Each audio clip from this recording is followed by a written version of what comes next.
Hello everyone, मैं Lakshya. Welcome back to my another video. तो दोस्तों, आज का हमारा टॉपिक क्षेत्रफल है। हमने इससे रिलेटेड और भी कई वीडियो बनाए हैं, उसका लिंक आपको डिस्क्रिप्शन में दे देंगे, आप जाके जरूर देखें। तो चलिए वीडियो को शुरू करते हैं। ये देखिए आ गया जो हमने अभी आपको इससे संबंधित एक फॉर्मूला बताया था अगले वीडियो में। अगर आप लोगों ने नहीं देखा तो डिस्क्रिप्शन में हम आपको उसका लिंक दे देंगे, आप जरूर जाके थोड़ा सा अपना समय दे करके उस वीडियो को जरूर देखें, उससे आपको बहुत नॉलेज मिलेगी।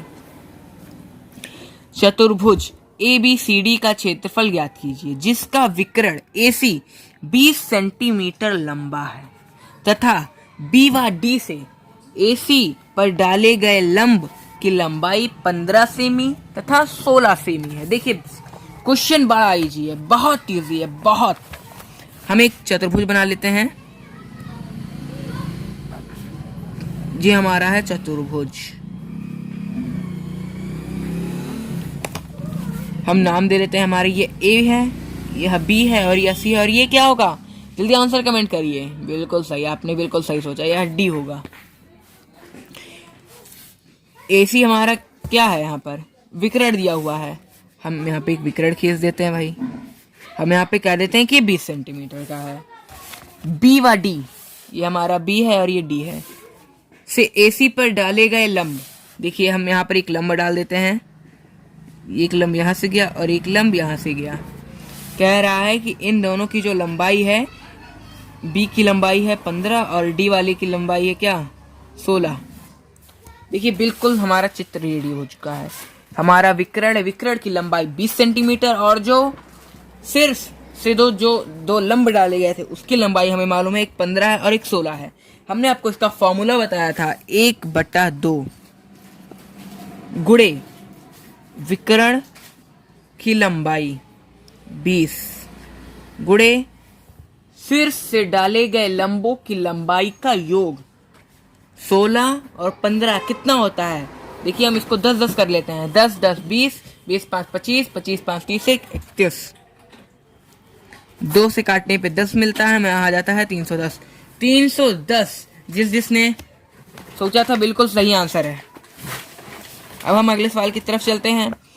चतुर्भुज ABCD का क्षेत्रफल बताइए जिसमें AC विकर्ण है 15 सेंटीमीटर का। देखिए यहाँ पे इसका चित्र भी बना हुआ है कि यहाँ 15 सेंटीमीटर लंबा एक विकर्ण डाला गया है। इस पे B व D से AC पर डाले गए लंबों की लंबाई 3 व 5 है। देखिए वाला सवाल बिल्कुल एकदम सेम है, इसमें यहाँ पर चित्र बना के भी बताया था और पिछले क्वेश्चन में हमने स्वयं चित्र बनाया था। तो इस क्वेश्चन का आप स्क्रीनशॉट ले लीजिए और इसका आंसर हमें जरूर कमेंट करें। आप लोग स्क्रीनशॉट ले लीजिए, आप लोगों ने ले लिया होगा। तब तक हम अगले सवाल पर चलते हैं। संलग्न चित्र में ABCDE एक पंचभुज है।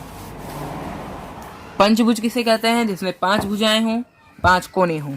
देखिए 1 2 3 4 5 भुजाएं हमारा पंचभुज है, जो कि बिंदु A से गुजरने वाली रेखा के सापेक्ष सममित है। देखिए सममित बहुत अजीब वर्ड आया है। A हमारी जो गुजरने वाली रेखा है, मतलब इसी में सब जुड़े हुए हैं। देखिए अगर हम इसको भी देखें तो यह भी, अगर हम ABC को देखें, ABCM, तो ये भी इसी AM में जुड़ा हुआ है। और अगर हम AEDM को देखें तो यह भी AM में जुड़ा है, मतलब कि एकदम स्पर्श है ये सब। तथा भुजा CD हमारा CD का मध्य बिंदु M है। इसका जो मिडल पॉइंट है M, मतलब अगर M मिड पॉइंट है तो अगर यहाँ पे अगर 4.5 जैसे यहाँ पे दिया हुआ है तो यहाँ का भी क्या होगा? 4.5 होगा। तो पूरा हमारा हो जाएगा 9। फिर सभी मापे सेंटीमीटर में है। पंचभुज का क्षेत्रफल दशमलव के 2 स्थानों तक शुद्धतम ज्ञात कीजिए। देखिए अभी आप लोग ज्यादा टेंशन मत लीजिए, हम इसे बहुत ही इजी करके आपको दिखाएंगे। एक पंचभुज हमें दिया हुआ है, तो देखिए कोई भी सवाल को अगर आपको हल करना है तो उसका बुक्स जैसा ही आप अपने पास एक चित्र बना के रख लीजिए, क्योंकि बुक में गोदना सही नहीं होता है।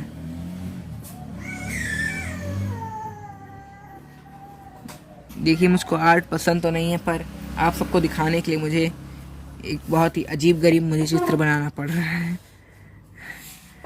हमारा यहाँ 4.5 है, तो हम कह सकते हैं कि यहाँ भी 4.5 होगा। पूरा हमें मिल गया 9। क्लियर, हमने इसकी लंबाई निकाल ली।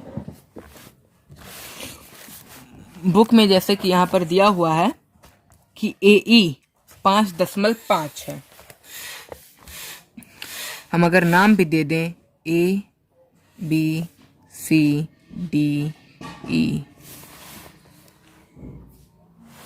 सॉरी मैंने बहुत अजीब नाम दे दिया, क्योंकि क्वेश्चन से रिलेटेड ही हमको नाम देना है, वरना हम अभी कंफ्यूज हो जाएंगे।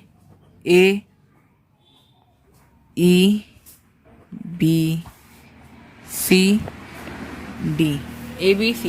देखिए ऐसे ही दिया हुआ है। AE की लंबाई हमें दी गई है 5.5। तो अगर ये 5.5 है तो हम कह सकते हैं कि अब भी हमारा 5.5 होगा। और जैसा कि इसकी दूरी हमें बताई गई है 4.5, तो ये भी 4.5, यहाँ भी 4.5, यहाँ भी 4.5, और यहाँ भी क्या होगी 4.5। देखिए हमको अगर क्षेत्रफल निकालना है तो हमें इसका तो कोई फॉर्मूला याद नहीं है, तो हम क्या करते हैं, इसे हम 2 त्रिभुजों में बांट लेते हैं। देखिए यहाँ पर हमारा एक त्रिभुज हो गया और हमारे यहाँ पे क्या हो गया, एक आयत हो गया। तो ये बहुत ही ईजी हो जाता है तुरंत निकालने के लिए। हमारे यहाँ पे हो गया 4.5, तो 4.5 अगर इधर है तो हमारा इधर भी क्या होगा 4.5, क्योंकि दोनों की दूरी यहाँ भी बराबर है, क्योंकि यहाँ भी 4.5 है तो यहाँ भी 4.5 होगा। अब हम इस सवाल को हल करते हुए चलते हैं। सवाल को देखिए हमने बहुत ईजी कर दिया है, और यहाँ पर हमें इसकी लंबाई बताई गई है 4। तो 4 इधर की लंबाई है, तो 4 इधर की लंबाई है। तो अब आप जल्दी बताइए, कमेंट करिए कि पहले हम क्या हल करें। हम पहले त्रिभुज को हल करें या फिर पहले हम आयत को हल करें। तो चलिए हम पहले आयत को ही हल करते हैं। आयत, इसको अब हम चित्र से अलग निकाल लें। हमारा यहाँ 9 है, हमारा यहाँ 4 है, यह 4 है तो यह भी 9 है। यह हमारा एक आयत है। आयत का क्षेत्रफल होता है लंबाई गुणे चौड़ाई। तो 9 चौक 36, 36 हमारा क्या हो गया, 36 हमारा हो गया इसका पूरा क्षेत्रफल। अब हम त्रिभुज का क्षेत्रफल निकाल लेते हैं। त्रिभुज का क्षेत्रफल निकालने के लिए हम क्या करेंगे, हम इस त्रिभुज को हम इस चित्र से बाहर निकाल लेंगे। ये हमारा बाहर निकल गया। 4.5 4.5 हमारा हो गया 9। क्या मैं सही हूँ? मैं सही हूँ तो तुरंत वीडियो को लाइक करिए, सब्सक्राइब करिए, अपने दोस्तों तक इस वीडियो को शेयर करना ना भूलें, ताकि उनको भी ये सब सवालों को हल करना आए, वो भी सीखें। यहाँ का 4.5 है, यहाँ का 4.5 है, क्योंकि यहाँ की दूरी 4.5 है। और जैसा कि यहाँ पे बताया हुआ है कि ये 20 से काटा है, तो हम जानते हैं कि बराबर होगा ही दोनों। तो हमें यहाँ का 9 मिल गया, यहाँ का 5 मिल गया, यहाँ का 5.5 मिल गया, यहाँ का भी 5.5 मिल गया। हमारा 9, ये 5.5 और ये 5.5। अब अगर आप इस त्रिभुज को बहुत ही गौर से देखें तो आपको यह क्या नजर आता है? आपको यह नजर आता है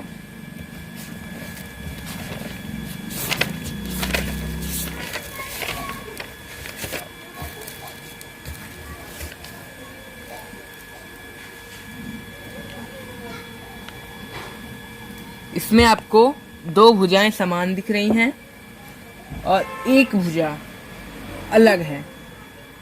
तो इसको हम कहते हैं समद्विबाहु त्रिभुज। क्या कहते हैं हम इसे? इसे हम कहते हैं समद्विबाहु त्रिभुज। तो इसका फॉर्मूला होता है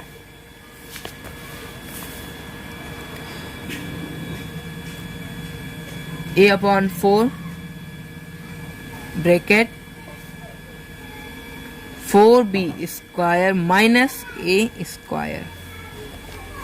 आप लोग इस फॉर्मूले को नोट कर लीजिए। यह किसका फॉर्मूला है? यह हमारा है समद्विबाहु त्रिभुज का।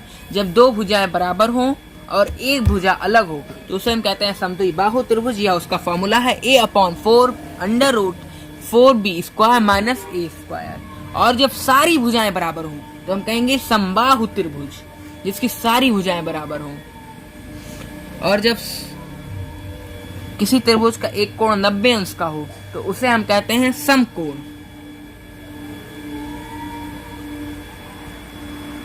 और जब सारी भुजाएं अलग हों तो उसे हम कहते हैं विषम त्रिभुज। विषम त्रिभुज अगर है तो उसके सारे कोण भी अलग अलग ही होंगे। तो अब हम इस फॉर्मूले के दौरान अब हम इस क्वेश्चन को हल करते हैं। हमारे यहाँ पे हो गया a हमारा 5.5/4, हमारे यहाँ पे हो गया ब्रैकेट 4 b², तो b हमारे यहाँ पे हो गया गुणे 9² माइनस a² तो हमारा हो गया 5.5²। जैसा कि हमने आपको इसका फॉर्मूला बताया था, तो अगर हम इस फॉर्मूले से करेंगे तो हमारा बहुत ही बड़ा लगेगा। तो हमने सोचा क्यों ना इसके और इजी कर लिया जाए। तो देखिए हमने इस पे और रिसर्च की तो हमें पता चला कि हमारे यहाँ 4.5 और 5.5 है। अगर हम यहाँ का लंब निकाल लें फिर इसका क्षेत्रफल निकाल के हम दोगुना कर दें तो हमें ये पूरे का क्षेत्रफल मालूम हो जाएगा। तो चलिए हम इसका पाइथागोरस की प्रमेय से हम इसका लंब निकाल लेते हैं। तो लंब निकालने के लिए हम क्या करेंगे, 5.5² बराबर 4.5² प्लस l² मान लेते हैं, क्योंकि 5.5 हमारा कर्ण था और ये हमारा आधार था और लंब निकालना है। तो अब हम निकाल लेते हैं। हम 5.5 का हम स्क्वायर निकाल लेते हैं तो हमें कितना मिलता है, हमें मिलता है 30.25 बराबर, और जो हम 4.5 का निकालते हैं तो हमें मिलता है 20.25 प्लस l²। हम क्या करें, l² बराबर, हम इसको इसमें से घटा दें,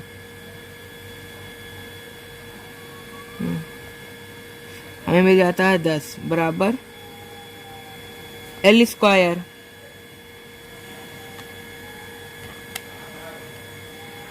जिसका हम अंडर रूट करें तो हमें मिलता है 3.16। हमारा वो हो गया लंब। तो इसमें हमें क्या क्या मालूम है, हमें से आधार मालूम है, लंब मालूम है, ऊंचाई मालूम है।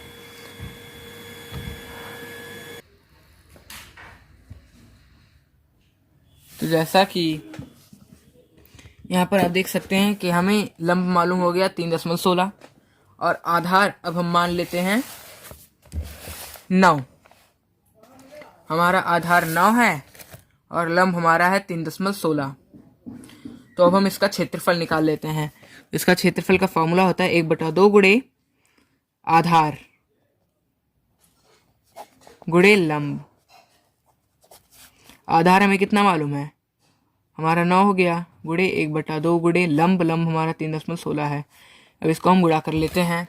तो 3.16 का गुणा हम करेंगे 9 से, हमें मिल जाता है 28.44 को हम 2 से भाग कर देंगे तो हमें मिलता है 14.22। 14.22 हमारा क्या हो गया,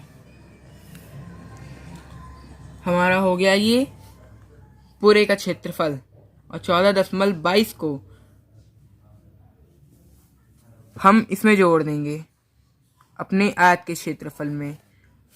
तो 14.22 प्लस हमारा 36 हमें मिल जाता है 50.22। तो यह हमारा उत्तर हो गया। तो आपको फिर बता दें कि हमारे पास एक पंचभुज था। पंचभुज को हमने 2 भागों में बांट दिया, एक त्रिभुज में और एक आयत में। तो आयत की हमको लंबाई मालूम थी 4, इसकी चौड़ाई हमें आधी आधी करके दी गई थी। एक 4.5 था तो एक 4.5 था, तो हमने पूरा निकाल लिया कि 4.5 9। तो हमें इसकी लंबाई मालूम होगी, चौड़ाई मालूम हो गई। हमने इसका क्षेत्रफल निकाल लिया, 9 चौक 36, 36 हमें इसका निकल गया। अब हमें यहाँ का निकालना था, तो इसका फॉर्मूला होता है, हमने आपको बताया था कि त्रिभुज का फॉर्मूला होता है 1/2 गुणे आधार गुणे लंब। तो आधार हमें 9 मालूम था पर लंब नहीं मालूम था, तो लंब मालूम करने के लिए हमने क्या किया, हम पहले आधा कर लिए कि हम 4.5 आधार मालूम कर लेते हैं हमारा आधार है, ये हमारा कर्ण है, और इधर से हम लंब मालूम कर लेते हैं। तो हमने आंख से लंब मालूम कर लिया, तो हमारे लंब मालूम हो गया, और ये हमारा पूरा आधार हो गया। अभी हमारा पूरा आधार है, ये लंब है, और हमने उस फॉर्मूले में रख दिया 1/2 गुणे आधार गुणे लंब। तो उसमें हमारा निकल के आया हमारा 14.22 हमारा निकल के आ गया। इसमें से उत्तर को हमने 36 में जोड़ दिया, क्योंकि 36 हमारा आयत का था, ताकि हमारा यह पूरे पंचभुज का निकला है। तो हमारा निकला 50.22। तो हमारा यह भी सवाल सॉल्व हुआ। आपको आगे के जो कुछ वीडियो में हम आपको इन दोनों सवालों को सॉल्व करके बताएंगे। देखिए, अगर आप लोग इस सवालों को हल कर पाएँ तो आप इसे हल करिए, आप इसका स्क्रीनशॉट ले लीजिए, और अगर कुछ प्रॉब्लम आ रही हो तो हमें कमेंट करें, हम आपको इसका आंसर अवश्य जरूर कमेंट करेंगे। और कमेंट के साथ साथ इस पर एक वीडियो बनाएंगे कि इसे कैसे सॉल्व करते हैं। और हमारा जो अगला टॉपिक आने वाला है वह आयतन के ऊपर है। हम आपको आयतन के फॉर्मूले बताएंगे, आयतन होता क्या है, घनाभ किसे कहते हैं, घन किसे कहते हैं, ये सब हम आपको अगले वीडियो में बताएंगे। तब तक के लिए जय हिंद, जय भारत। Thanks for watching.